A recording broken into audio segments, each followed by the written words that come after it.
I had been buzzing with excitement all morning. My husband Marcus had been unusually secretive, dropping little hints and smirks that made me feel like a kid waiting for Christmas. "Just a small early gift," he said as he handed me a neatly wrapped box, his eyes glinting with mischief. I ran my fingers over the paper, feeling the subtle texture, trying to guess what could be inside. Maybe a necklace I had been eyeing, or those designer heels I had casually mentioned last month. The scent of the wrapping paper, a mix of fresh ink and faint pine, made my anticipation twist tighter. I tore it open carefully, savoring the moment, only to freeze the second I saw the contents. It wasn't a gift meant for me. Inside was a tiny, sparkling keychain engraved with the initials LV. My heart sank as I realized it wasn't a thoughtful trinket or a piece of jewelry for me. No, this was for someone else. My mind raced. LV. That could only be. The hurt twisted in my chest, sharp and hot, but I forced myself to remain calm. Marcus leaned over, smiling, expecting me to gush with gratitude. I swallowed my anger, my fingers tightening around the keychain, the metal cold against my skin. "Oh, it's cute," I said, my voice small, controlled, hiding the storm inside. I set the box down gently, every fiber of me buzzing with questions. Who was LV? Why would he give her a gift now? And why did it feel like my world was tilting right under my feet? I couldn't focus at work that day. Every time I tried to type an email, my eyes drifted to my phone, half expecting a message from Marcus explaining something, anything, but the silence was deafening. By evening, I decided I needed answers. I waited until Marcus was in the kitchen, humming as he chopped vegetables, completely at ease. I walked over, trying to keep my voice steady. "Hey, so who's LV?" He froze mid-chop. The knife clinked against the cutting board. He laughed nervously. "Oh, it's just someone from work. They gave me a small favor and I wanted to return it." My stomach twisted. "A favor?" I echoed, trying not to let the betrayal leak into my tone. "By a gift?" He shifted uncomfortably. "Yeah, it's nothing. Really, nothing." That word burned. I nodded, forcing a smile, but the trust between us had cracked. My mind replayed the morning over and over. The careful wrapping, the way he hid the gift until I opened it. It wasn't for me. It wasn't about me.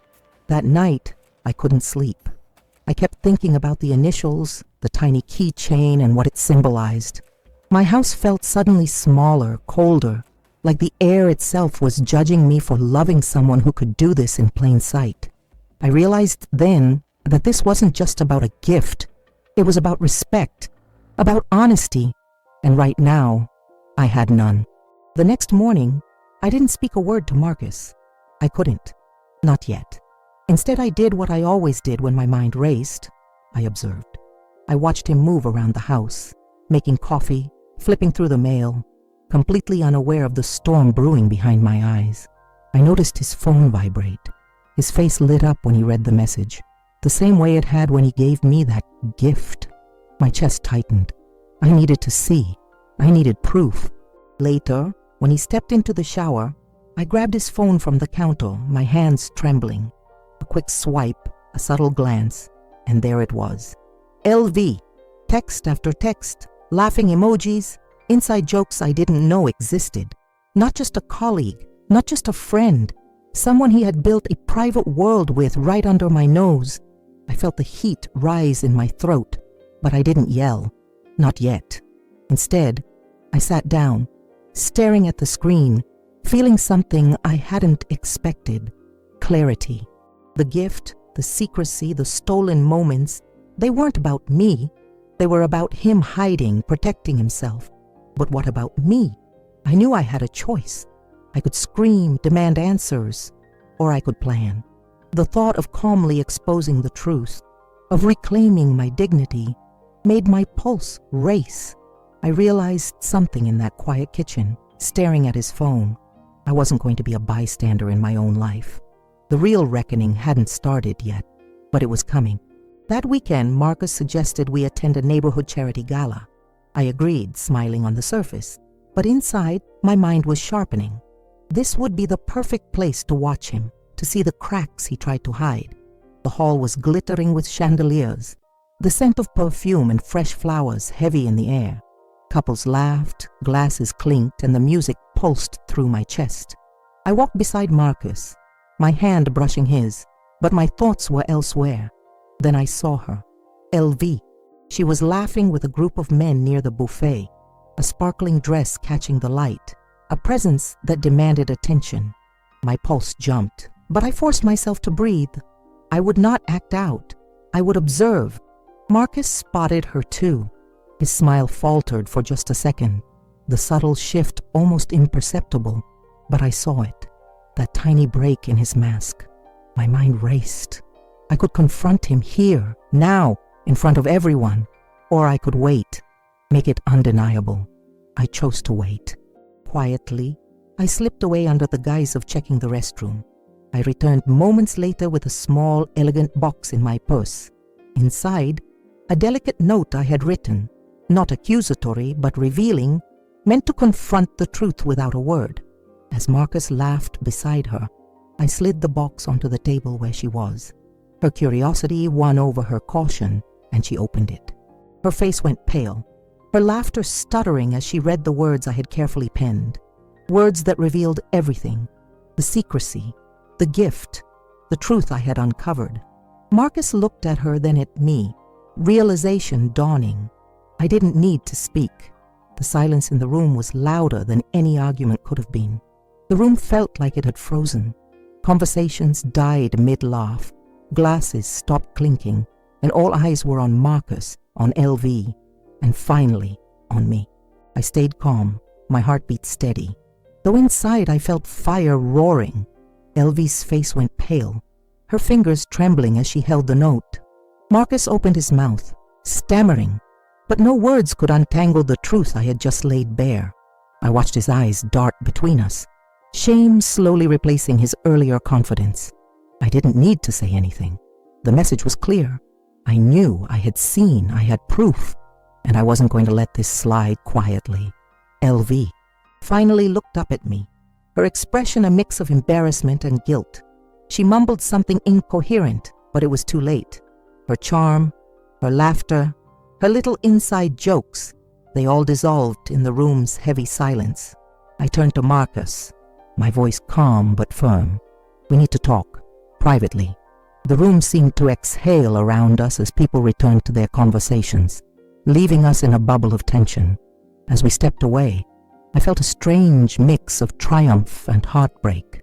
I had exposed the truth, taken control of the moment, but the next step, the one that would determine whether I stayed or left, loomed ahead. I was done waiting. We ended up in our car, the quiet between us deafening. I didn't look at him at first. I gripped the steering wheel, feeling its leather pressing into my palms, the faint scent of Marcus's cologne lingering from when he'd brushed past me in the gala. My chest was tight, my mind racing with every word I could say, every accusation, every betrayal I had held inside for days. Finally, I spoke. "Marcus, what the hell was that?" My voice was low, but each word carried the weight of every sleepless night, every whisper of suspicion I had tried to ignore. He ran a hand through his hair, avoiding my eyes. "It's not what you think," he said, his voice shaky. I didn't mean for it to happen. It's complicated." "Complicated," I echoed, turning to face him, my anger surfacing. "You gave her a gift. You hid messages. You laughed with her while I was right there, thinking it was about us. How is that complicated?" He sighed, finally meeting my eyes. There was regret there, yes, but also a fear that only made me angrier. "I didn't want to hurt you. I don't know.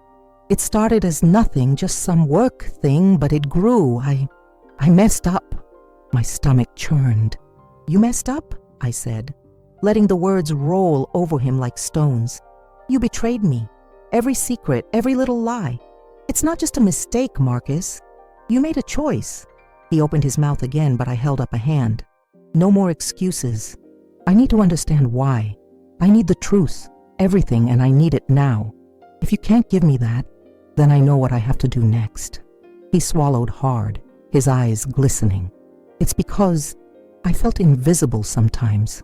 Work, life, the stress of everything. And she listened. She made me feel seen. I felt my chest tighten further, but I didn't break. I let the silence stretch, letting his words sink in. Then I leaned back in my seat, my voice soft but cutting.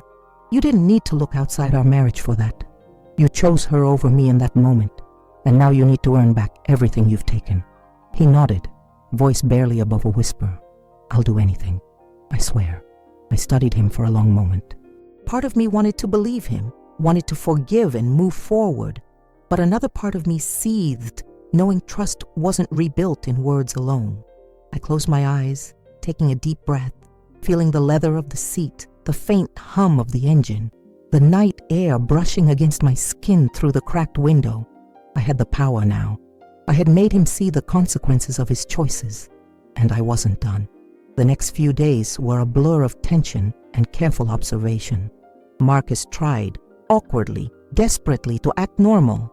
He brought flowers, left notes, even offered small gestures meant to patch the cracks. But I could see the difference. Every smile, every touch, every casual word was weighed down by guilt. I didn't confront him with anger anymore. Instead, I watched. I watched how he moved through our home, how he talked to me, how he interacted with our friends. There was a hesitation in him, a recognition that his actions had consequences far deeper than he had imagined. I started reclaiming my own space too. Nights I used to spend worrying about him, I spent on myself, reading, walking through the quiet streets of our neighborhood, feeling the crisp fall air brush against my skin, hearing the distant laughter of children, smelling the roasted coffee from the corner cafe. Each step reminded me that life didn't stop for betrayal. It demanded we move forward. Then one evening, Marcus tried to explain again. I never meant to hurt you like this, he said, his voice low, vulnerable. I was stupid. I thought I could handle it, but I couldn't. I held up a hand, stopping him mid-sentence.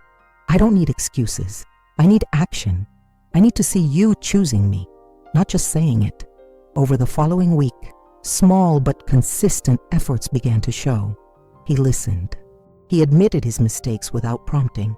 He started to rebuild trust brick by brick, understanding that forgiveness isn't instant, it's earned. And with each gesture, each honest conversation, I felt my anger soften, replaced by a cautious hope. The turning point came when we sat together in our living room, the night deep and quiet outside. I looked at him and said, I don't know if I'll ever forget what happened, but I do know I want us to try. If you're truly willing to be present, fully. He reached out, taking my hand gently, as if holding on to something fragile and irreplaceable. I am, he whispered. I'll spend every day proving it to you. I felt the tension in my chest ease slightly, a small smile tugging at my lips. I realized then that power wasn't about revenge or exposing someone else. It was about reclaiming myself, my dignity, and setting the terms for my own heart. And for the first time in days, I felt like I was winning, not over him, but over the fear and betrayal that had tried to define me. Weeks passed and the house felt lighter. The tension that had once lingered like a shadow was slowly dissolving. Marcus had kept his promises, not perfectly, not without effort, but consistently, and I saw him truly trying to rebuild what he had broken. One evening, we hosted a small dinner for close friends. The scent of roasted chicken and garlic filled the kitchen, the clinking of wine glasses mingling with laughter.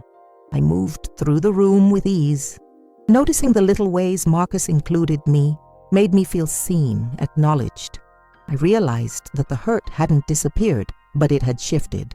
It no longer had power over me. I controlled it. Later, when we were alone, Marcus handed me a small, carefully wrapped box. My stomach tensed for a second, old fears surfacing. But when I opened it, inside was a delicate bracelet engraved with our initials. For us, he said softly, eyes sincere. I want you to know you're my only one. I'll spend every day showing it. I smiled, feeling a mix of relief and pride.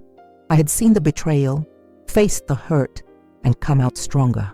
This wasn't about gifts or apologies. It was about trust, honesty, and reclaiming my voice. I slipped the bracelet onto my wrist and leaned into him, feeling the warmth of his presence. "We'll get there," I whispered. "Yes," he agreed. Together, as I looked around our home that night, the quiet hum of the city outside, the soft glow of the lamps, I realized something important. Life had tested me, shown me betrayal, and forced me to confront it head on, and I had survived. I had claimed my power, and no gift meant for anyone else could ever take that away from me. I closed my eyes, feeling a deep sense of calm and victory. This was my story, my life, and I was the one in control.